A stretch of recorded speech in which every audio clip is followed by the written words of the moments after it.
You read that in your Bible? Do you read that in your Bible? Book of Ezekiel, chapter 20.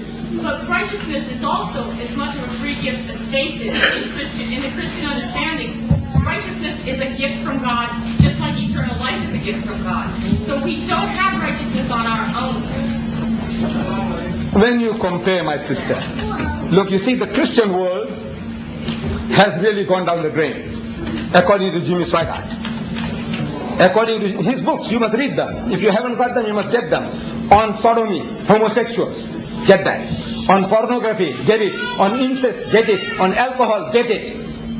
And he's telling you, America, he says, America, he says, God must judge you. And if he doesn't, he said he might have to apologize to Sodom and Gomorrah for what he did to them. This is Jimmy Swaggart talking. This is where you have gone. After 2,000 years of Christianity. Look, you're Sodomites. Here in New York, you have 1 million more women than men. If every man in New York gets married, there'll be 1 million women who can't get husbands. Yeah. And out of your manpower you have here, 1/3 are gays, Sodomites. 1/3 are gays. Your prison population, 98% are men. And men will have cold feet for so many different reasons. Can you imagine your problem? There are 7.8 million more women in America than men. If every man in America got married, there will still be 7.8 million who can't get husbands. And we know every man will never get married. You know that for so many reasons. So there are about 20 million more women in America who can't get husbands. 20 million who can't get husbands. What's the solution? Hallelujah. Hallelujah. I said, what's wrong with you? Are you sick? The person is hungry, you say hallelujah, and his stomach will be filled. The woman, she needs man, and you say hallelujah, and her she'll be satisfied. This is something wrong with you. You had, I give the figure, 55 million, according to Jimmy Swaggart, who are drunkards.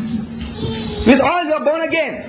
Your Billy Graham, in his book, How to be Born Again, he says there are 75 million born again Christians in America. 75 million. That's about 1/3, is it? 1/3 of your population. I said, amazing. 1/3 of your nation is born again, immaculate, the Spirit is in them, they can't be tempted. The old you, Swaggart says, is now left behind. You are a new you now, you are a new person. 75 million, 1/3, and it doesn't affect the population. You know, Jesus said, a little leaven at the whole. You need a little yeast to ferment the loaf. If 1/3 of your bread is yeast, and if it doesn't ferment the loaf, there's something wrong with your yeast or something wrong with your flour. Can you see? So I say, my dear child, I say there's something wrong with your flour. See? As well as your yeast. You haven't got it. You haven't got answers to the problems. So Jesus is telling you, I have yet many things to say unto you, but you cannot bear them now. Howbeit, when He, the Spirit of truth, is come, He will guide you into all the truth. And if I quote this verse again, with a little emphasis on the pronouns, you will see that it is not the Holy Ghost or the Holy Spirit or the spook that you're thinking about. Listen, Jesus says, I have yet many things to say unto you, but ye cannot bear them now. Howbeit, when He, the Spirit of truth, is come, He will guide you into all truth. For He shall not speak from Himself, but what things shall He hear, that shall He speak, and He shall declare unto you the things that are to come. He shall glorify Me. 8 masculine pronouns in one verse. I said, it ill befits a ghost, a spook, or a spirit. You agree? 8 masculine pronouns in one verse. He's talking about a man, and not a ghost or a spirit. And He'll guide you into all truth, meaning He'll supply solution to all your problems. You haven't got them. Your surplus women, ask Jimmy Swaggart and your Falwell and your Billy Graham, ask them what is the answer. Speechless. You haven't got the answer. So he hasn't written a book on polygamy. Swaggart, about surplus women, he doesn't write. Why doesn't he write? You know why? He's written more than 30. I own them. He won't touch this subject. You know why? You haven't got the answer. There are others, when he quotes, the answer is there, but as if he hasn't seen it. You know, Jesus said, seeing they see not, hearing they hear not, neither do they understand. About your sodomies and your lesbians, he's quoting a verse in his book on homosexuals. He starts that book, 2.5-page quotation. Imagine a quotation lasting 2.5 pages, first page, second page, and another half page, 2.5 page quotation from the book of Romans, in which he quotes, in those verses he quotes the reason for this sickness. He's saying homosexuals, its cause and its cure. That's the title of the book. So he quotes, and I'm quoting now, he says, professing themselves to be wise, they're very clever people, they became fools and changed the glory of the imperishable God into an image like unto perishable man. The concept of God, you brought it down from that God Almighty, the Heavenly Father, omnipotent, eternal, immortal, permeates the whole universe. From that concept you brought him down to the level of a man.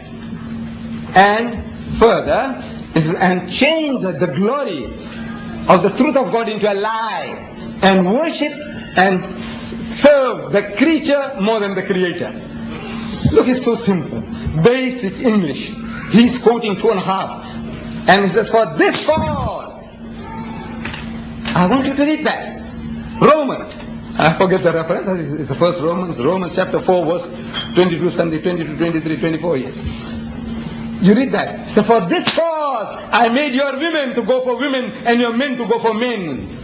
For this cause, he says the cause and its cure. He's telling you for this cause. What cause? You now brought God the Almighty down to the level of a man. You serving a man instead of the Supreme Being. You worshipping and serving a creature instead of the Creator. Now who is he talking about? You Christians. You are the one who brought God down to this level. You said God must come down to earth. He won't understand our problems otherwise. He must understand how we feel. He's so loving, he came down to earth and he lived, born of a woman, carried him for 9 months, born like any other human child, circumcised on the 8th day, growing like any other human being, eating food and call of nature, running to the toilet. God, you brought him down to that level. For that, God says, I give you punishment. Your women will become lesbians and your men become sodomites. Why don't you? Look, you read the whole book. And by God, he says, for this cause, the book says, its cause and its cure, that word is never used, as if he never read it. So Jesus said, seeing they see not, hearing they hear not, neither do they understand. They already made up their minds. But this exercise, I say, is for those who have eyes to see, ears to hear. Let them hear. That look, you are not reading the book. When you be reading it, you misunderstanding it, you misinterpreting it. Please, do us a favor. I said, please talk to us. We want to have a dialogue with you. We want to talk to you. You see? And see our point of view. Maybe we are wrong. We want you to reprogram us as we want to reprogram you. But the language is me, myself. I just can't help it. I am born a militant fellow in a militant family. My father was militant. I am militant. My brothers are all militant. And I can't help it, My voice, my size, everything, creates that impression that I'm fighting you. I'm scolding you. But my child, I'm not doing that. This is my nature. I just can't help it. So you'll forgive me for my tone, everything. But I mean well. Please.